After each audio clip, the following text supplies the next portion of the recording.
ನಮಸ್ಕಾರ. ದೊಡ್ಡಬಳ್ಳಾಪುರ ಏನು ನಮ್ಗೆ ಅನಿಸ್ತದ ಅವಾಗ ಆ್ಯಕ್ಚುಲಿ ಫಸ್ಟ್ ನನಗೆ ದೊಡ್ಡಬಳ್ಳಾಪುರದಲ್ಲಿ ಕೆ.ಸಿ. ಗೌಡ್ರು ಬಂಗಾರದ ಪ್ಯಾನ್ ತೆಗಿಬೇಕಾದ್ರೆ ಶೂಟಿಂಗ್ ಮಾಡಬೇಕಾದ್ರೆ ಅವಾಗ ನಾನು ಆ್ಯಕ್ಟ್ ಮಾಡಬೇಕಾಗಿತ್ತು. ಚಿಕ್ಕ ವರ್ಷದಲ್ಲಿ ಕೂದಲ ಬಿಟ್ಬಿಟ್ಟಿದ್ದೆ, ಜ್ವರ ಬಂದಿಂದ ಮಾಡೋಕ್ಕಾಗಲಿಲ್ಲ ಪಿಕ್ಚರ್. ಅದೊಂದು ಫಸ್ಟ್ ನೆನಪು. ಇದ್ರಿಗೂ ಎಲ್ಲೂ ಹೇಳಿರಲಿಲ್ಲ ನಾನು, ಇದೇ ಫಸ್ಟ್ ಟೈಮ್ ಇವಾಗ ಹೇಳ್ತೇನೆ ಮುಂದೆ. ಅದಾದ್ಮೇಲೆ ಮನಮೆಚ್ಚಿದ ಹುಡುಗಿ ಬಂದಿದ್ದೆ, ತವರಿಗೆ ಬಾ ತಂಗಿ, ಆಮೇಲೆ ತಂಗುದಾನ ಮಾಡಬೇಕಾದ್ರೆ ಒಂದು ಸಮಾಜ ಬಂದಿದೆ. ಅದಾದ್ಮೇಲೆ ವಾಲ್ಮೀಕಿ ಪಿಕ್ಚರ್ ಬಂದಿದೆ. ಸಾಕಷ್ಟು ಟೈಮ್ ಬರ್ತಾನೆ ಇರ್ತೀನಿ. ಇವು ಬಂದರೆ ತಿರ್ಗಾ ಬರ್ಬೇಕಪ್ಪ ಅಂದರು. ಸರಿ ಅಪ್ಪಾಜಿ ಅನಾವರಣ ಮಾಡಬೇಕು. ಆ್ಯಕ್ಚುಲಾಗಿ ಯಾವ ಪೂಜೆಯಿಂದ ಅನಾವರಣ ಮಾಡೋಕೆ ಹೋಗಲ್ಲ, ದಯವಿಟ್ಟು ಬೇಜಾರು ಮಾಡ್ಕೊಂಡ್ಬಿಡಿ. ಆ್ಯಕ್ಚುಲಾಗಿ ಮಾಡಲ್ಲ, ಬಟ್ ಅದೇನೋ ದೊಡ್ಡಬಳ್ಳಾಪುರದಲ್ಲಿ ಅವಳು ಕೇಳಿದ ತಕ್ಷಣ ಬೇಡ ಅಂತ ಅನಿಸ್ಲಿಲ್ಲ.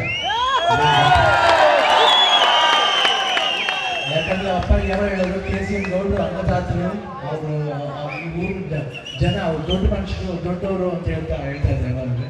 ಸೊ ಆ ಮರ್ಯಾದೆ ನಮಗೂ ಇದೆ, ಆಮೇಲೆ ಈ ಅಭಿಮಾನಿಗಳ ಮೇಲೂ ಇದೆ. ಆ್ಯಕ್ಚುಲಾಗಿ ಅವ್ರು ಮಾಡೋಂಥ ಒಂದು ಕಾರ್ಯನೂ ನಮಗೆ ಭಾಳ ಟಚ್ ಆಗುತ್ತೆ, ಹಾಗೆ ಟಚ್ ಆಗುತ್ತೆ.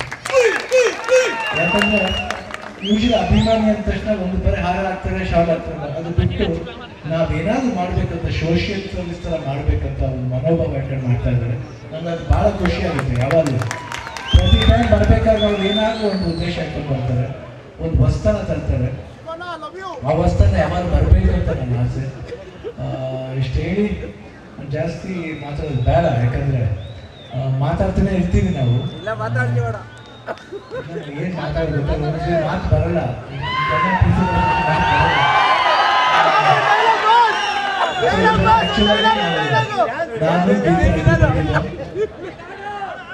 ಆಡ್ತೀನಿ